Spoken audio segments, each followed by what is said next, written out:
ஒரு பல ஆண்டுகளுக்கு முன்பு, ஒரு 15 ஆண்டுகளுக்கு முன்பு நான் மதுரை விமான நிலையத்திலே இருந்தேன். பயணிகள் காத்திருக்கிற அந்த கூடத்திலே நான் அமர்ந்திருந்தேன்.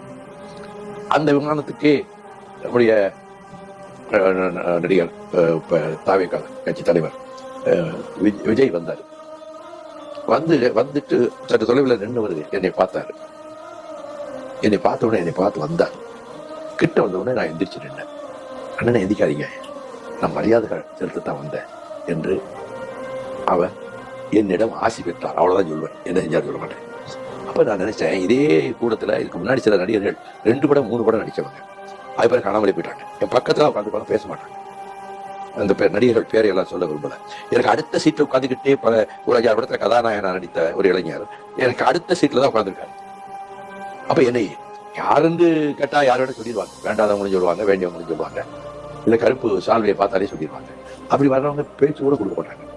அப்ப நான் நினைச்சேன், இந்த விஜய்கிட்ட ஒரு பண்பாடு இருக்க, ஒரு தன்னடக்கம் இருக்க அப்படின்னு நினைச்சு வீட்லயே சொன்னேன்.